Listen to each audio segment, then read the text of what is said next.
Hari ini kita akan menggunakan pohon untuk bisa memotret realitas manusia. Apa yang bisa kita pelajari dari pohon untuk bisa memotret manusia, misalnya gitu. Kalau kita lihat pohon itu ada benih ditanam di tanah, kemudian muncul akar dan muncul pohonnya, kelihatan pohonnya, akarnya nggak kelihatan. Tapi semua yang muncul di atas itu, di pohon itu diambil dari sari-sari akar, juga dapat dari matahari dan seterusnya lah. Artinya ada hal yang tidak terlihat di permukaan, tapi kita bisa lihat hasilnya langsung di atas permukaan. Manusia kurang lebih juga seperti itu. Ada yang di bawah tanah dan ada yang di atas tanah. Jadi manusia tumbuh itu dari akumulasi pengalaman untuk menjadi memori.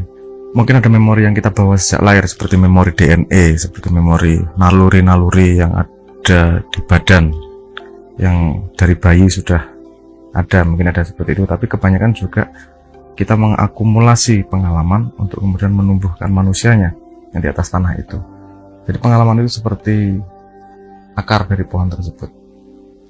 Sekarang kita pengen menggali, mencoba memahami pengalaman seperti apa sih, agar kita bisa lebih mudah untuk bisa memilah saripati-saripati untuk menumbuhkan pohon yang lebih baik, kan harapannya seperti itu, teori ini dilemparkan.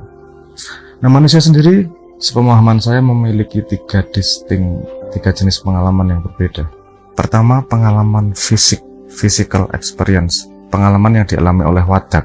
Karena wadak sendiri tumbuhnya, penyembuhannya, makannya dan seterusnya itu diatur oleh hukum alam. Jadi kita tidak bisa punya full kontrol, katakanlah gitu loh. Kita kontrolnya terbatas terhadap apa yang dialami oleh fisik. Itu mengalami sakit, mengalami luka, mengalami tekanan darah tinggi. Pokoknya pengalaman fisik itu satu pengalaman yang kita akumulasi. Kategori kedua adalah pengalaman abstrak, pengalaman fisiologi, pengalaman psikologi, pengalaman intelektual, yaitu pengalaman yang datang dari asupan maknawi yang ada di dalam kepala. Itu juga menghasilkan sesuatu, menghasilkan misalnya teknologi, menghasilkan hukum, menghasilkan demokrasi, menghasilkan ide-ide. Itu dunia yang berbeda dengan dunia yang dialami oleh fisik. Kalau fisik dibatasi oleh hukum alam, kalau akal ini dibatasi oleh hukum yang disetujui oleh manusia-manusianya. Jadi ada pengalaman akal, ada pengalaman fisik, ada dua pengalaman itu. Ini bukan fully terpisah ya, ini tidak mudah melihat terpisahnya karena keduanya bersambungan juga. Kemudian ada pengalaman ketiga yang disebut sebagai pengalaman spiritual. Kalau pengalaman spiritual kita kategorikan yang bukan pengalaman akal dan bukan pengalaman fisik. Pokoknya yang di luar dua itu mendefinisinya agak susah, karena kalau kita ngomong kayak gini kita pakai akal juga kan. Jadi pengalaman spiritual adalah pengalaman yang bukan pengalaman fisik maupun pengalaman akal. Kita sudah belajar tentang limitasi-limitasi tadi. Pengalaman fisik limitasinya adalah hukum alam, pengalaman akal limitasinya adalah hukum yang disetujui oleh manusia sendiri, dan pengalaman spiritual adalah pengalaman yang di luar dua itu. Kita nggak tahu batasnya ada di tangan Tuhan itu. Dan ketiganya bersambungan. Ini juga mendefinisikan realitanya berbeda dari tiga pengalaman ini.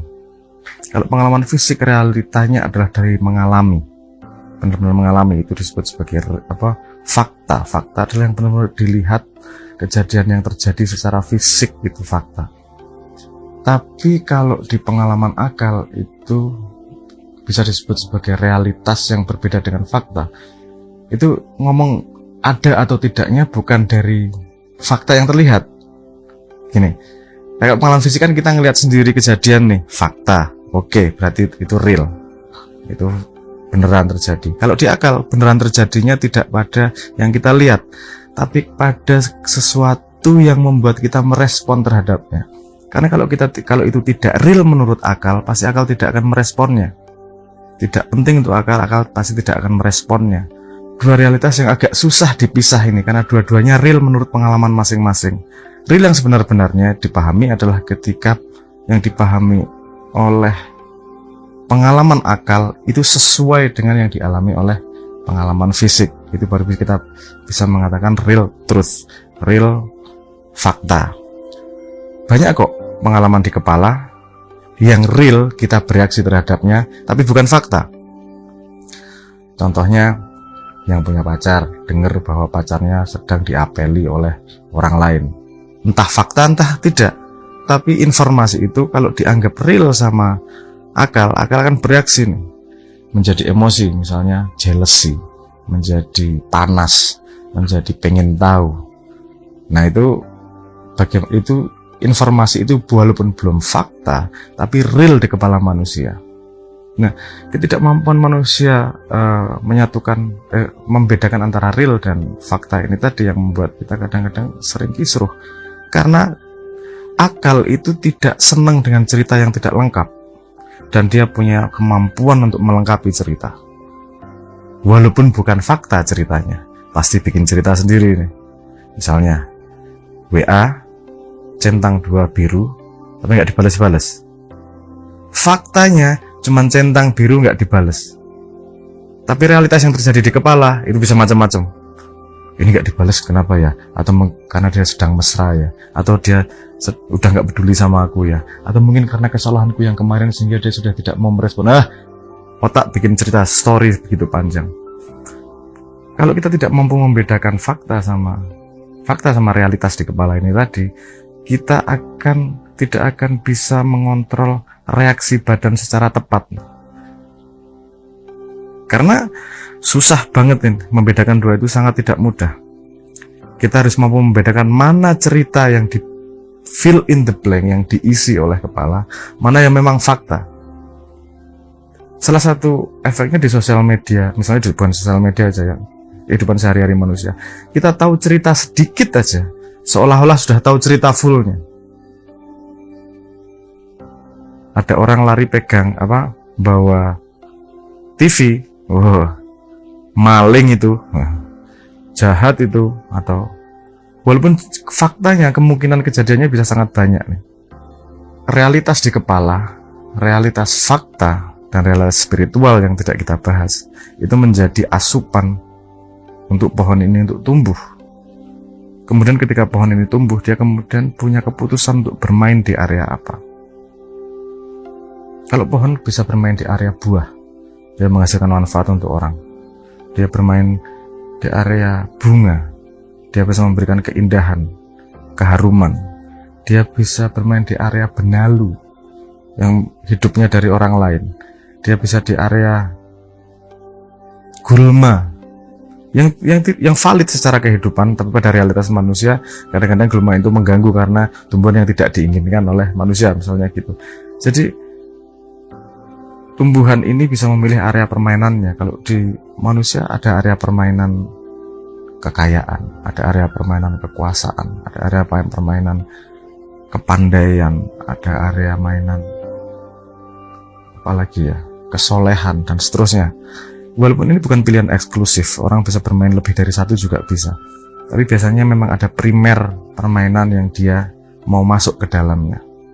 Ini jenis permainannya, dia mainkan game yang dia pilih seperti apa, itu juga terpengaruh oleh yang dia serap dari pengalamannya tersebut.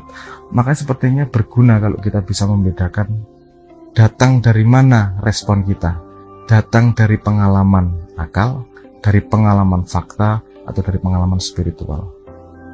Memang episode ini, mungkin episode berikutnya saya nggak akan ngomong tentang pengalaman spiritual, karena itu sangat kuali ya, karena pengalaman fisik dan pengalaman akal setiap orang beda, artinya pengalaman spiritual yang di luar itu juga sangat berbeda. Kan gitu. Ada beberapa hal yang sama, tapi mayoritas tidak sama satu sama lain.